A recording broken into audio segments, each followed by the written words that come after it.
Mga master, okay lang bang? Huwag niyong skip ang mga ads sa aking mga video kung okay lang mga master. Salamat sa solid na suporta po. Yon, what's up mga masters? Nandito na naman tayo sa panibagong araw, panibagong kabanata na naman ang pagsasama-samahan natin ngayon, guys.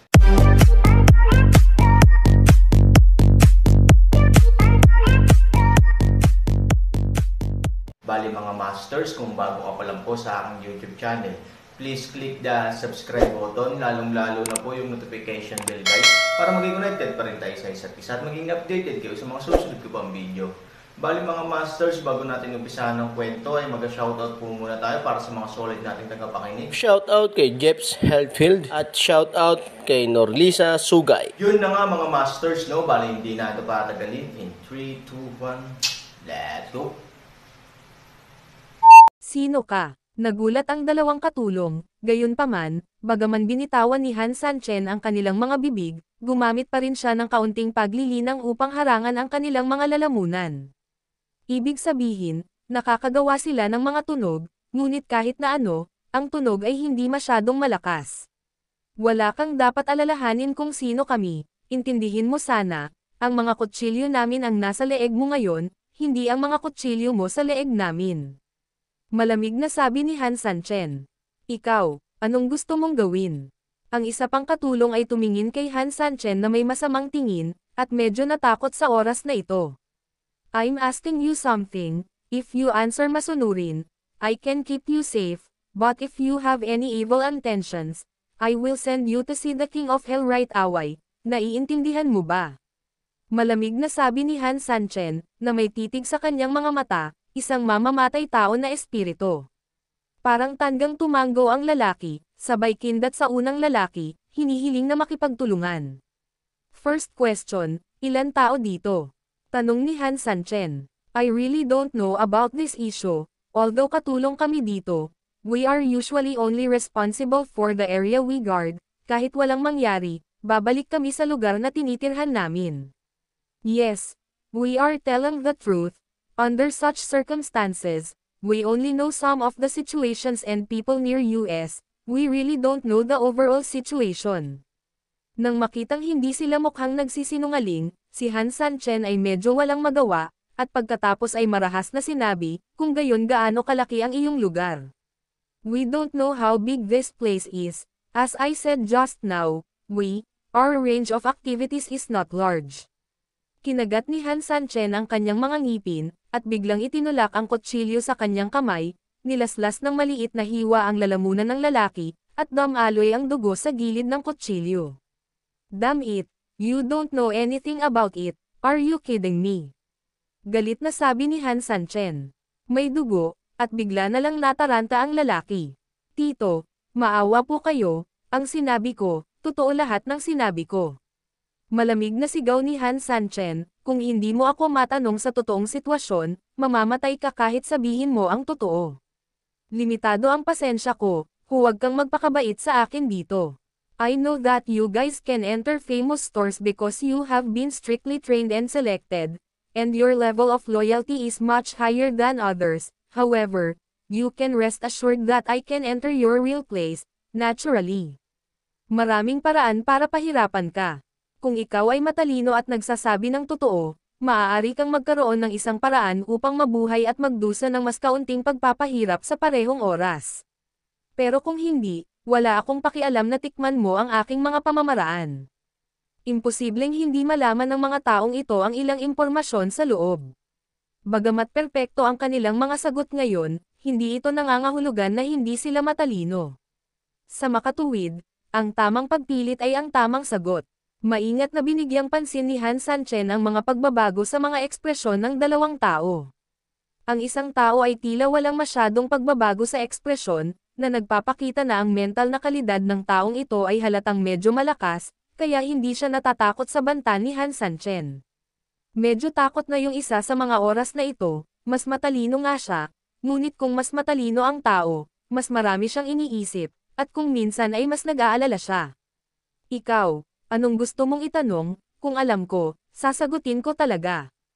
Kishan, huwag kang magulo, pag nalaman ng may-ari ng village, patay tayo.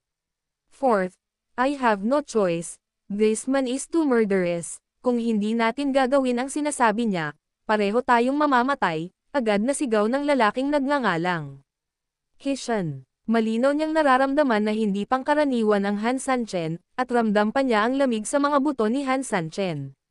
Sa totoo lang alam niya na ang ganoong tao ay talagang kikitil ng buhay ng iba sa sandaling siya ay naging marahas.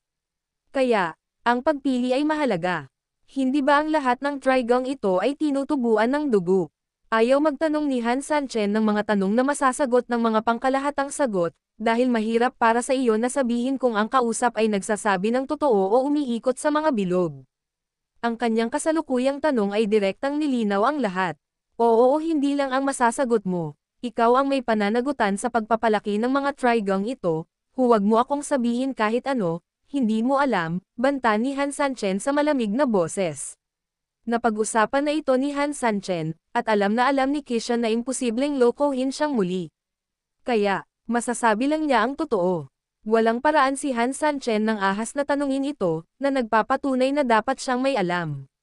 Hindi sigurado si Kishan sa alam ni Han Sanchen, kaya natural na nag-aalala siya, bilang resulta, kinailangan niyang sabihin ang totoo. Oo, gawa talaga sa dugo.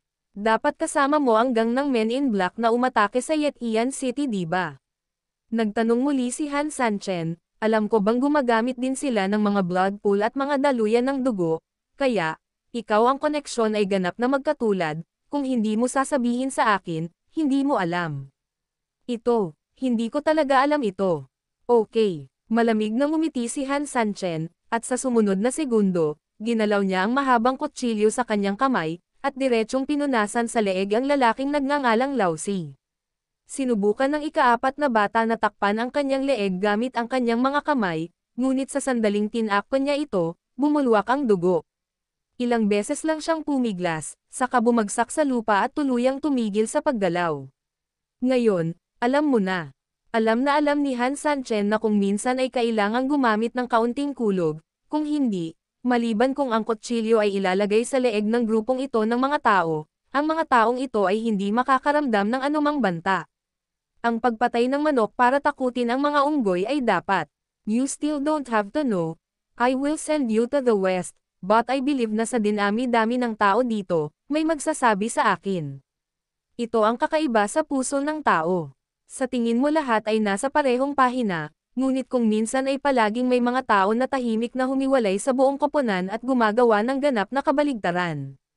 Sa makatuwid, madalas na sinasabi ng mga tao na ang puso ng tao ang talagang pinakamahirap hulaan at hindi gaanong makatiis sa pagsubok. Napakatalino ng batang ito, kaya nanguna si Han Sanchen sa pagpapanatiling buhay sa kanya.